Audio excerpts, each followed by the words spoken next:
আলো আর কিছু না বলে চুপচাপ খেতে থাকলো। কয়েক মিনিটের মধ্যে দুটো প্লেট ফাঁকা করে ছেলের হাতে ধরিয়ে দিয়ে পানির বোতল নিল। আদার দোকানে প্লেটগুলো দিয়ে আইসক্রিম নিয়ে ফিরে এলো, কারণ ঝালে মেয়েটার চেহারা পুরো টমেটোর মতো লাল হয়ে গেছে। আর কিছু খাবে? আলো আইসক্রিম খেতে খেতে হাত দিয়ে একটা দোকানে ইশারা করে বাচ্চাদের মতো আবদার করলো। শিক কাবাব খাবো স্যার। যেন আধার প্রচুর বাধ্য ছেলে, সে মেয়েটার কথা মতো আবারও কাবাব নিয়ে এলো। আলো আইসক্রিম শেষ করে প্লেট হাতে নিয়েই বেরিয়ে এলো, স্বামীর পাশে দাঁড়ালো। তারপর ধীরে কণ্ঠে বলল, এটাতে পচা পানি নেই, খাবেন? আধার দু হাতে পকেটে গুজে গাড়িতে হেলান দিয়ে দাঁড়িয়েছিল। পাশে ঘাড় ঘুরিয়ে মেয়েটার রক্তিম চেহারার দিকে তাকালো। তারপর মুখ খুলে কিছু বলতে যাবে, তখনই আলো কাবাবের টুকরো নিয়ে তার মুখের ভিতরে চট করে ঢুকিয়ে দিল। মেয়েটার এহেন কাজে আধারের চোখ দুটো বড় বড় হয়ে যায়। সে বিস্ময়ে চেয়ে রইল হাসি মাখা মুখের দিকে। আলো ঠোঁট কামড়ে হাসি আটকে রাখার চেষ্টা করছে, কিন্তু পারছে না। বহু কষ্টে নিজেকে সামলিয়ে কাছে একটু এগিয়ে আসে, নিজের অন্য আঁচল টেনে নিয়ে মানুষটা ঠোঁটের কোণ মুছে দিতে দিতে শান্ত গলায় বলো, নিজের চারপাশে তো অদৃশ্য দেওয়াল না রেখে একটু খোলা আকাশে মুক্ত পাখির মতো উড়ে দেখুন স্যার, তাহলে বুঝবেন জীবনটা কত সুন্দর। আদার কিছু না বলে সোজা হয়ে কাবাব চিবোতে লাগলো। আলো খেতে খেতে ছেড়ে গা ঘেঁষে দাঁড়ালো। সে আবারও এক পিস কাবাব তুলে মানুষটার মুখের সামনে ধরলো। এবার আদা বিনা বাক্যে মুখে তুলে নিল। এটা দেখে আলোর ঠোঁটের কোনো হাসি ফুটে উঠল। সে নিজেও খাচ্ছে আর স্যারকেও খাইয়ে দিচ্ছে।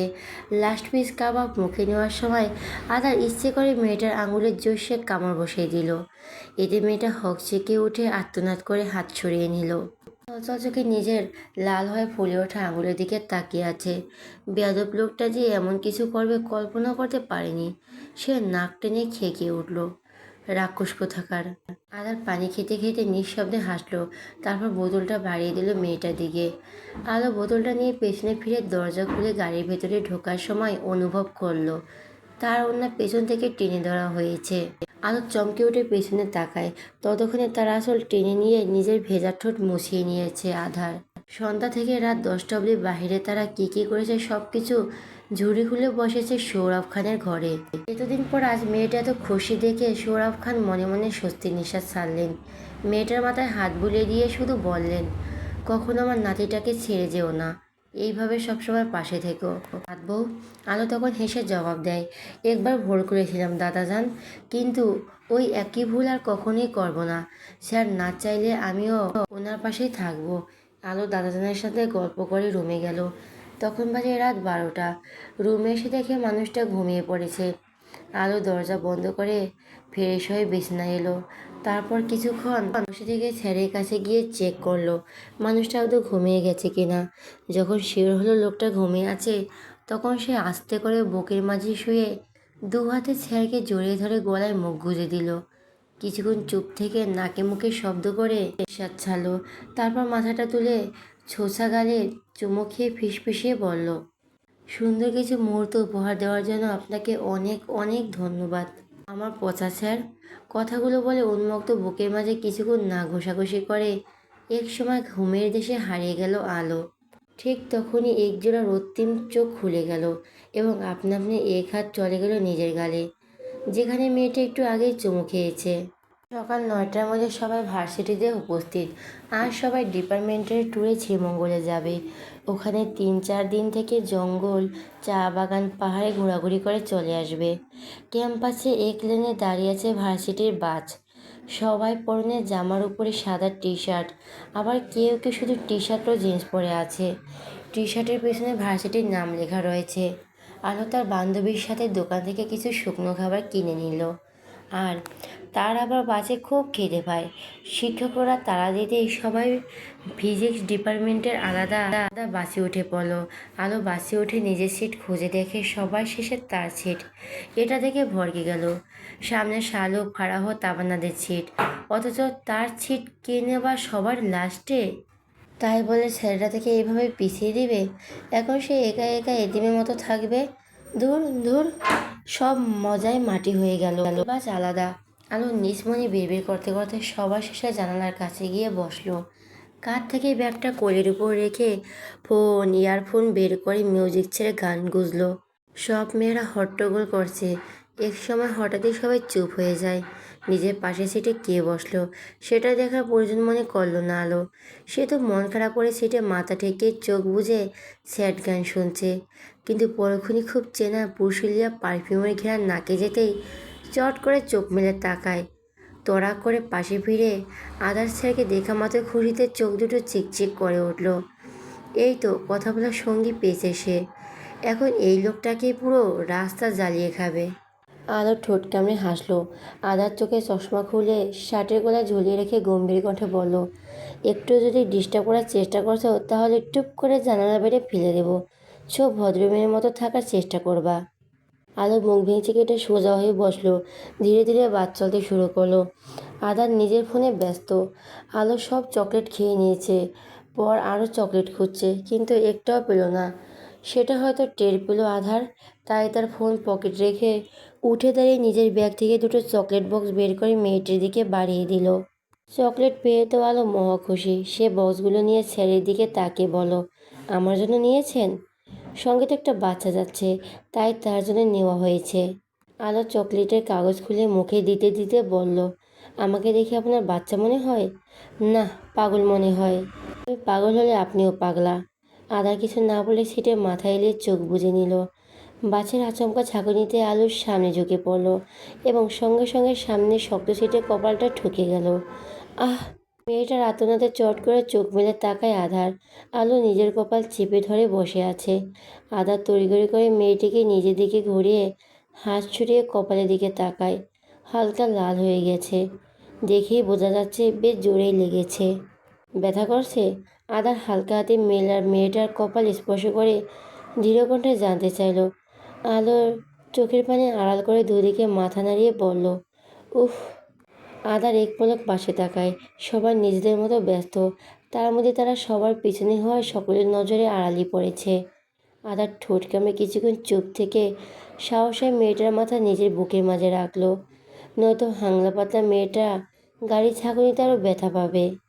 আলোর মনটা এক নিমেষে ভালো হয়ে গেল। সে আরও কাছে এগিয়ে এসে এক হাতে মানুষটার কোমর ও অন্য হাতে বুকের কাছটার শার্ট খামচে ধরে মুখ গুজে রাখলো। আদার বাম হাতে মেয়েটার চুলের ভাঁজে গলিয়ে দিয়ে শব্দ করে নিঃশ্বাস ছাড়লো। তারপর ধীরে কণ্ঠে জানতে চাইল, এখন কমফোর্ট ফিল করছো? আলো ছোট্ট করে জবাব দিল, হুম।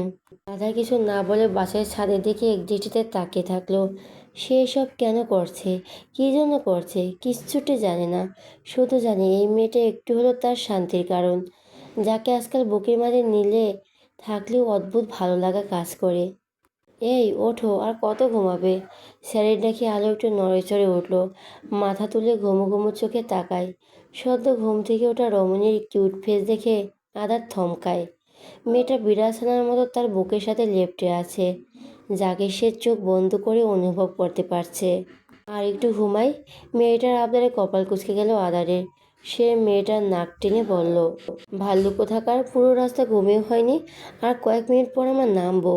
নিজেকে ঠিকঠাক করে নাও। কথাগুলো শুনে আলোর চোখ দুটো বড় বড় হয়ে গেল। সে সোজা হয়ে বসে জিজ্ঞেস করলো, আমরা চলে এসেছি? হুম। আলোর চমকে উঠল। তার মানে সে 6 ঘন্টা পথ এ ঘুমে পার করে দিয়েছে। এই লোকটার বুকে নিশ্চয়ই কিছু একটা আছে, নয়তো সে মরার মধ্যে তো ঘুমাবে কেন? কাঙ্ক্ষিত জায়গায় বাস থামতেই সবাই এক এক করে নেমে গেল। আলো নেমে হাত মুখ ধুয়ে নিল। তারা সবাই একটা পাহাড়ের উপর অবস্থিত নভেভ ইকো রিসোর্টে চেক ইন করলো, কারণ এটা অনেক আগে থেকে পুরোটা বুকিং করা ছিল। প্রতিটি কটেজ রুমে 2জন করে থাকবে। আলু রুমের পার্টনার ফারহা আর তাবানা রুমের পার্টনার শালুক। এতদূর পর জার্নি করে এসে সবাই ভীষণ ক্লান্ত, তাই ঠিক করা হলো সন্ধ্যা পর্যন্ত সবাই রেস্ট নেবে। তারপর সবাই মিলে আড্ডায় বসবে আর আগামীকাল লাউছড়া জাতীয় উদ্যানে যাবে। তারপর মাধবপুর লেক, গ্র্যান্ড সুলতান, ডিনেস্টন চা বাগান, খাসিয়াপুঞ্জি, নীলকণ্ঠ টি কেবিনে যাবে। আলো লম্বা শাওয়ার নিয়ে খাবার খেয়ে নিয়েছে। খাবার খাওয়ার রুমে পৌঁছে দেওয়া হয়েছিল, তাই কষ্ট করে আর নিচে যেতে হয়নি। কিন্তু তার রুমে থাকতে ভালো লাগছে না, কারণ সে পুরোটা পথ ঘুমিয়ে ঘুমিয়ে এসেছে। এই জন্য শরীর মন একদম ফুরফুরে। ওইদিকে ফাড়া খেয়ে দিয়ে নাক ডেকে ঘুম দিয়েছে। আলো কিছুক্ষণ পায়চারি করে গলায় ওড়না জড়িয়ে ফোনটা নিয়ে বেরিয়ে যায়। নভেম ইকো রিসোর্টটি রাধানগর এলাকায় একটা উঁচু টিলার পাহাড়ের উপর অবস্থিত। এর চারপাশে যতদূর চোখ যায় শুধু ঢেউ খেলানো চা বাগান দেখা যায়। সকালবেলা যখন কুয়াশা পাহাড়ের খাঁজে আটকে থাকে তখন মনে হয় পুরো রিসোর্টটা একটা সাদা মেঘের উপর ভেসে বেড়াচ্ছে। চা বাগানের সরু আঁকাবাঁকা পথগুলো রিসোর্টের গেট থেকে শুরু হয়েছে। শ্রীমঙ্গলের এই এলাকাটি লেবু আর আনারসের চাষের জন্য বিখ্যাত। রিসোর্টের ঠিক পাশেই রয়েছে বিশাল কাগজি লেবুর বাগান। বাতাসের সাথে লেবু পাতার সেই সতেজ ঘ্রাণ সারাক্ষণ নাকে লাগে। পাহাড়ের ঢালে থরে থরে সাজানো আনারসের গাছগুলো পরিবেশকে আরো বৈচিত্র্যময় করে তুলেছে। আলো মুগ্ধ চোখে চারপাশে ঘুরে ফিরে দেখছে আর ছবি তুলছে। শুধু সে বাইরে একা নয়, আলো অনেকেই রয়েছে। তারা নিজেদের মতো ঘোরাফেরা ফটোশ্যুট করতে ব্যস্ত। আদার হট শাওয়ার শেষে কোমলে শুধু তোয়ালে পেঁচিয়ে কফির মগ হাতে নিয়ে বারান্দায় দাঁড়িয়ে আছে। দৃষ্টি তার নিচে থাকা এক রমণীর উপর, যে কিনা চা বাগানের মধ্যে ঢুকে নিজের ছবি তুলছে। পরনে সাদা টপ চল লং নীল স্কার্ট, কোমর অবধি ভেজা চুলগুলো বাতাসে উঠছে। মেয়েটার ছবি তোলার সময় কয়েকবার উষ্টাও খেলো। এক সময় বিরক্তিতে বাগান থেকে বেরিয়ে এলো।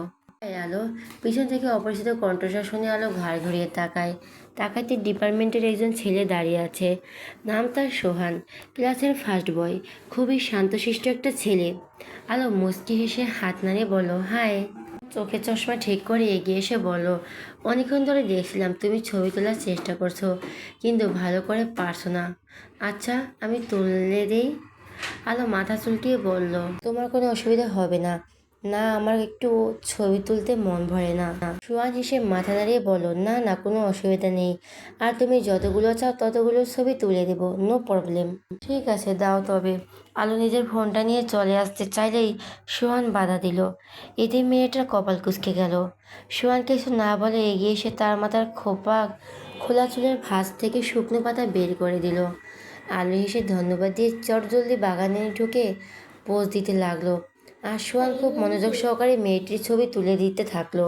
সব কাছে ঠিক থাকলেও ঠিক নেই আধার। মেয়েটা খিলখিল করে হাসা, ছেলের সাথে গল্প করা, এক এক রকম বিভিন্ন পোজ দেওয়া মেয়েটা পছন্দ করে না তার। ইচ্ছে করছে এখনই ছুটে গিয়ে দুইটা ঘাড় ধরে পাহাড়ের চূড়ার থেকে ফেলে দিতে, তারপর বলতে, নেই এখন ছবি তোল বেশি করে।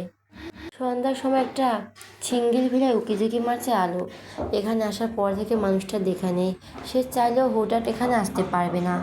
কেউ তো আর জানে না তারা স্বামী স্ত্রী। যদি একসাথে দেখে তাহলে ভুল বুঝতে পারে। তাই তো একটু সুযোগ পেতে লুকিয়ে রয়ে এসেছে। কারণ এখন সবাই আড্ডায় রয়েছে। এদিকে আসার কোনো চান্স নেই, কারণ এই সিঙ্গেল ভিলে শুধু স্যাররাই রয়েছেন। উনি আবার কারোর সাথে রুম শেয়ার করে না, অথচ তার সাথে নিজের বুকটাও শেয়ার করে। এটা ভাবতে ফিক করে হেসে দিয়ে পাশে তাকাতেই ভরকে গেল। যতদূর মনে আছে, আমি সবাইকে এই ভিলায় প্রবেশ করতে নিষেধ করেছিলাম। তাহলে তুমি এখানে কেন? মনে একটু ভয় ডর নেই? স্যারের কথা শুনে আলো ধীর কণ্ঠে বলো, আমি আর সবাই এক না তো কি, অনুগ্রহের এলিয়েন? আপনি আমার সঙ্গে ঝগড়া করতে চাচ্ছেন? যোগরুটে মেয়েদের আমি চয়েস করি না। বলি আলার সামনে হাঁটতে শুরু করলো। আলু পিছু পিছু ছুটতে বলল, ওই স্যার দাঁড়ান, আমাকে রেখে কোথায় যাচ্ছেন? আদা থেমে পিছনে ঘাড় ঘুরিয়ে গম্ভীর কণ্ঠে বলল, এখন কি তোমাকে কোলে নিয়ে ঘুরবো? কোলে নিতে হবে না, আমি তো আপনাকে আমার ছবি দেখাতে এসেছি। দেখুন কি সুন্দর ছবি হয়েছে। সবগুলো সোয়ান তুলে দিল। কথাগুলো বলতে বলতে আলো হঠাৎই খেয়াল করলো তার হাতে ফোন নেই। সে চমকে উঠে সামনে দাঁড়ানো মানুষটা দেখে অদ্ভুত চোখে তাকায়। তারপর চেঁচিয়ে উঠে বলো, আমার ফোন ছুঁড়ে মারলেন কেন? ভাগ্যিস ফোনের জায়গায় তোমাকে ছুঁড়ে মারিনি। আগে আলোর শরীর জ্বলে উঠল। তার এখন আসাটাই ভুল হয়েছে। লোকটা এখন একটু ভালো ব্যবহারে ভুলে গেছিল এই লোকটা আসলে কেমন। আলোর আগে গোছ করতে করতে ওখান থেকে দৌড়ে চলে গেল। শয়তান লোকটা জানালা দিয়ে তার শখের ফোনটা নিচে ছুঁড়ে মেরেছে। এতক্ষণে নিশ্চয়ই ফোনটা পটল তুলে ফেলেছে। সে ছুটে এসে দেখে ফোনটা পাথরের উপর পড়ে টুকরো টুকরো হয়ে আশেপাশে ছড়িয়ে ছিটিয়ে আছে। আলো নিজের সিম কার্ড খুঁজে বের করে মাথা তুলে বারান্দা দিকে তাকায়। বদমাইশ লোকটা এখনও দাঁড়িয়ে থেকে তার দিকে চেয়ে আছে।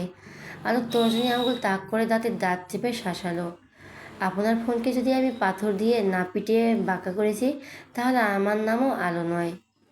আদার ডোন্ট কেয়ার ভাব নিয়ে বের করে বলল, আমার ফোনকে বাঁকা করতে এসে যেন নিজে বাঁকা হয়ে না যাও মিস কালো। আলো আবার চেঁচিয়ে উঠল, আমার অবুঝ ফোনটা আপনার কোনো পাকা ধানে মই দিয়েছিল? ওখানে দাঁড়াও, আমি আসছি, তারপর বলছি, বলে আদার স্যার সরে গেল ওখান থেকে। পাগল নাকি যে ওখানে দাঁড়িয়ে থাকবে, সে আগেই কেটে পড়লো। নয়তো ফোনের মতো তাকেও ছুঁড়ে মারতো দুবার ভাববে না ওই বদমাইশটা। বেলা সব স্টুডেন্ট উডেন রেস্টুরেন্টের আড্ডায় বসেছে। রেস্টুরেন্টের ভেতরে উষ্ণতায় ভরা, বাইরে পাহাড়ি অরণ্যে ঝিঝি পোকার সমবেত সঙ্গীত শুরু করেছে। সিলিং থেকে ঝুলছে হলদেটে মৃদু আলোর বাতি, যা পালিশ করা গাঢ় বাদামি কাঠের দেওয়াল এক ধরনের ছায়া তৈরি করে রেখেছে। বিশাল বারান্দার সাথে লাগানো কাঠের দীর্ঘ টেবিলটির চারপাশে ঘিরে বসে আছে পুরো গ্রুপটা। বাইরে অন্ধকারে চা বাগানের ওপর তখন রূপুরি জ্যোৎস্না এসে ঠিকরে পড়ছে। কাঠের মেঝেতে কারো চেয়ার টেনে বসার শব্দ বা দূর থেকে ভেসে আসা হাসির প্রতিধ্বনি। সবাই এখানে খুব গম্ভীর মনে হচ্ছে। টেবিলের উপর ধোয়া ওঠা চা আর গরম পকোড়ার প্লেটগুলো সাজানো। কি একজন টেবিলের এক কোণে বসে গিটার হাতে নিয়ে টুংটাং শব্দ তুলছে। কাঠের রেলিংয়ে হেলান দিয়ে কেউ কেউ বাইরের অন্ধকার পাহাড় দেখার চেষ্টা করছে, আবার কেউ সেই নরম আলোর বন্ধুদের সাথে মেতেছে গভীর গল্পে। মাঝে মাঝে ঠান্ডা পাহাড়ি বাতাসে খোলা জানালা দিয়ে ভেতরে ঢুকে পড়ছে, আর সেই ঝাপটায় টেবিলের উপর রাখা মোমবাতি শিখাগুলো কেঁপে উঠছে। এই উডের রেস্টুরেন্টে বসে গল্প করতে করতে মনে হয় বাইরের জগৎটা যেন অনেক দূরে রয়ে গেছে। কেবল এই কাঠের দেওয়াল, বন্ধুদের গলার স্বর আর পাহাড়ের নীরবতাটুকু ছাড়া আর কিছুই সত্যি নয়। এই আলো, এবার তোর পালা, নিয়ে শুরু কর একটা ঝাঁকানাকা গান। আলো মুখ ভর্তি করে পকোড়া খাচ্ছিল আর নির্জনের সাথে ঝগড়া করছিল। এই ছেলেটা গার্লফ্রেন্ড পাওয়ার পর তাদেরকে ভুলিয়ে গেছে। তাদের ঝগড়ার মাঝে মারুফ কই থেকে গিটার নিয়ে এসে টেবিলের উপর রেখে কথাটা বলে। চায়ের কাপে চুমুক দিতে দিতে বলো, আপনি কে ভাই? আমি আপনাকে চিনি না। চেয়ার টেনে নিয়ে বসতে বসতে বলো, নাটক কম কর আর তাড়াতাড়ি গান শুরু কর। আমি কানে শুনি না। পাশ থেকে তামান্না খোঁচা মেরে বলল, এই গান, একটা গান। ওয়েট, আমি আলোর তরফ থেকে একটা গান গাইছি। পাশ থেকে তামান্নাও গিয়ে উঠলো। বরিশালের লঞ্চে উঠে আলো নিবে কেবিন রুম। দুজনের গান শুনে আশেপাশে সবাই হো হো করে হেসে উঠল। আলো পায়ের হিল খুলে হাতে নিয়ে ছুটে যেতে ফারাহ তাবানা চেয়ার ছেড়ে দৌড় দিল। আলো তাদের পিছু ছুটতে ছুটতে চেঁচিয়ে উঠল, বেয়াদবগুলো, তোদের আজ গান বলা ছুটিয়ে দিমু। আমাকে নিয়ে মজা করা হচ্ছে? আলোকে নিয়ে? কত বড় সাহস! আধার চেয়ারে বসে থেকে কফি খাচ্ছে আর মেয়েটা ছোটাছুটি দেখছে। তার কানে অদ্ভুত গানগুলোর লাইন এসেছে। কি বিচ্ছিরি গান! মেয়েটা যেমন পাজি, তার বান্ধবীগুলো তেমন। সব পাগলগুলো একজোট হয়েছে। ফারাহ তাবান্নাকে ধরতে পেরে পিঠের ওপর দু ঘা লাগিয়ে দিল। আলো মেয়ের দুটো মার খেয়েও খিলখিল করে হাসছে। ফারাহ বান্ধবীর ফুলে ওঠা গাল দুটো টেনে নিয়ে বলল, ওলে ওলে আমার বাবুটা, রাগ করে না, দোয়া করে দিলাম আমাদের দুলাভাই তাড়াতাড়ি দেশে আসুক, তারপর তোকে ডজন ডজন বাচ্চা কাচ্চা দিয়ে ভরিয়ে দিক। বলে উঠল, আমিন। আলোর রাগে লজ্জায় মাথা গরম হয়ে গেল। ইস, স্যারের সামনে তার মানিজ্জত দফা রফা করে দিল শয়তান মাইয়ারা। আলো আরও কয়েকটা ধুমধাম পা বসিয়ে দিল পিঠে। তারপর দাঁত কিরমির করে বলল, এটা যদি ভুলভাল কথা বলিস তাহলে আমি তোমাদেরকে পাহাড় থেকে ফেলে দিব, অসভ্য। ঠিক আছে বাবা, আর বলবো না, এখন চল একটা গান শোনা। ভালো লাগছে না। তবুও বান্ধবীরা তাকে টেনে টুনে নিয়ে গিয়ে চেয়ারে বসিয়ে হাতে গিটার ধরিয়ে দিল। আলো লম্বা শ্বাস নিয়ে আর চোখে ছেলের দিকে তাকায়। মানুষটা বসে থেকে তূর্ণ ছেলের সাথে কথা বলছে। আলো আড়ালে দীর্ঘশ্বাস ছেড়ে গিটারের টুংটাং শব্দ তুলে চোখ বুজে গেয়ে উঠল। মুহূর্তেই পুরো রেস্টুরেন্টের ভেতর পিনপিনো নীরবতা ছেয়ে গেল। সবাই গানটা নিস্তব্ধে অনুভব করলেও আদার এক দৃষ্টিতে গান গাইতে থাকা রমণীর দিকে তাকিয়ে আছে। এটা যে কাকে উদ্দেশ্য করে গাওয়া হচ্ছে সেটা বুঝতে একটু বাকি নেই। আলো গান থামাতেই সবাই হাততালি দিল। ফারাহ চোখ মুখ কুঁচকে বলল, তো স্যাড গান শুনিয়ে মুডে 12টা বাজিয়ে। আমার মুড যেমন ভালো নেই, সেখানে তোদের মুড ভালো রাখতাম কী করে বল? কেন, তোর আবার কি হয়েছে? কিছু না, এমন ভালো লাগছে না। বলে আলো উঠে বাইরে চলে গেল। একটু খোলা আকাশের নিচে হাঁটতে হয়তো ভালো লাগবে। এখানকার সবচেয়ে আকর্ষণীয় দিক হলো ইনফিনিট সুইমিং পুল। এটা পাহাড়ে একদম কিনারায় অবস্থিত, যেখান থেকে চা বাগান এবং দূরের পাহাড়গুলো দেখা যায়। হাতে সুইমিং পুলের পাশে এসে দাঁড়ায়। চোখ বুজে লম্বা শ্বাস নিতেই দমকা হওয়া এসে তার সর্বাঙ্গ ছুঁয়ে দিল। একই সাথে কারো অস্তিত্ব টের পেয়ে চট করে পিছনে তাকালো। আদার ছাড়া ফোনে কারোর সাথে কথা বলছে আর সুইমিং পুলের পাশ দিয়ে হাঁটছে। তাকে দেখে মনে হচ্ছে সে বর্তিত আর এখানে কেউই নেই। মনে ভেঙচি কেটে সোজা হয়ে দাঁড়ালো, কিন্তু পরক্ষণেই মাথায় শয়তান চাপলো। সে আবারও পিছনে ফিরে চায়। মানুষটার বাম হাত প্যান্টের পকেটে গুজে পুলের সামনে শটান হয়ে দাঁড়িয়ে আছে। সে কিছুক্ষণ চুপ থেকে পায়ের জুতা খুলে হাতে নিয়ে নিঃশব্দে এগিয়ে গেল। তার ফোন ছুঁড়ে মারা, তাই না? আর সেও যদি এই বদমাশটাকে পানিতে নাকানি চুবানি না খাইয়ে ছেড়েছে, তাহলে সেও এই লোকের খচ্চর বউ নয়। পা টিপে টিপে ছেলের পিছনে এসে দাঁড়ায় আলো। জিহ্বা দিয়ে ঠোঁট ভিজিয়ে আশেপাশে তাকায়। না, কেউ নেই। সবাই এখন রেস্টুরেন্টের ভেতরে আড্ডা দিতে ব্যস্ত। সো এটাই ভালো সুযোগ নিজের ফোনের মৃত্যুর প্রতিশোধ নেওয়া। আলো জুতো নিচে রেখে শ্বাস নিতে নিজের মনের সাহস জুগিয়ে দুহাত উঁচু করলো। উদ্দেশ্য ছিল স্যারকে ধাক্কা মেরে পানিতে ফেলে দিয়েই সে দৌড়ে কটেজের ভেতরে চলে যাবে। দরকার হলে সে আর রুম থেকেই বেরোবেই না, যেইভাবে সেই কাজ। কিন্তু শেষ পর্যন্ত এসে হিতে বিপরীত হয়ে গেল। আলো যখন এক বুক সাহস নিয়ে এগিয়ে এসে দু হাতে ধাক্কা দিতেই যাবে, তখনই আদা চট করে পাশে সরে যায়। ফলস্বরূপ নিজেই সুইমিং পুলে পড়ে গেল। নাকে মুখে পানি ঢুকে সাথে পানি খেয়ে খুক খুক করে কেসে উঠল আলো। উঠতে চেয়ে কয়েকবার পা পিছলে চুবানি খেয়ে অবশেষে দেওয়াল ধরে ভেসে উঠতে পারল। এক হাতে চোখ মুখ মুছে কাস্তে কাস্তে মাথা তুলে উপরে তাকায়। নির্দয় লোকটা দু হাত বুকের মাঝে ভাঁজ করে রেখে ভুরু কুঁচকে তাকিয়ে আছে। কথায় আছে, অন্যের জন্য গর্ত খুঁড়লে সেই গর্তের ভেতরে নিজেকেই পড়তে হয়। কথা শুনে আলো শব্দ করে দীর্ঘশ্বাস ছাড়ল। পানি টেনে খেয়ে তার অবস্থা কাহিল। ভীষণ শীতও করছে। আদার হাঁটু গেড়ে বসে মেয়েটার ভেজা থুতনি চেপে ধরে। একটু উঠিয়ে বলো, বোকা মেয়ে, বিড়াল কি কখনো গলার ঘন্টা পরে মাছ চুরি করতে যায়? তাহলে তুমি কোন আক্কেলে নুপুর পরে আমাকে ফেলতে এসেছিলে? এখন ঠান্ডা পানিতে চুবানি খেয়ে কেমন লাগছে ম্যাডাম? পাহাড়ি শীতল বাতাসে আলোর শরীর থরথর করে কেঁপে উঠল। নিজের উপরই ভীষণ রাগ হচ্ছে। কেন সে ছেলের পিছনে লাগতে গিয়েছিল? কেন জানে? আধার ভেজা মুখের দিকে কিছুক্ষণ তাকিয়ে থেকে সোজা হয়ে দাঁড়ালো। তারপর গম্ভীর কণ্ঠে বলল, সারা রাত এখানে থাকার প্ল্যান করছো? আলো আস্তে ধীরে পুল থেকে উঠে এলো। ভেজা কাঠের সাথে পা বেঁধে পড়তে পড়তে নিজেকে সামনে নিয়ে আদার কিছু বলতে গিয়েও কথা গলায় আটকে যায়। সে তীক্ষ্ণ চোখে মেয়েটির পা থেকে মাথা পর্যন্ত পর্যবেক্ষণ করে নিয়ে অস্পষ্ট স্বরে বলল, সাদার সাথে আকাশি, নট ব্যাড। কথা শুনে আলো চমকে উঠে নিজের দিকে তাকায়। আরে সে তো ভুলে গেছিল সাদা পরে আছে। পানিতে ভেজার কারণে সবকিছু দৃশ্যমান। মুহূর্তের আলো লজ্জায় লাল হয়ে মাথা নিচু করে দুহাত আড়াআড়িভাবে বুকের সামনে রেখে তড়িঘড়ি করে সামনে পা বাড়াতেই আদার বাধা দিল। দাঁড়াও। আলো থেমে গেল। আদার এগিয়ে এসে শরীর থেকে শার্ট খুলে মেয়েটার ভেজা শরীরে ভালো করে জড়িয়ে দিল। তারপর নিচ থেকে হিল জোড়া বাম হাতে নিয়ে মেয়েটার কাছে এসে ঝুঁকে উড়োর নিচে ডান হাত রেখে এক ঝটকে কুলে তুলে নিল।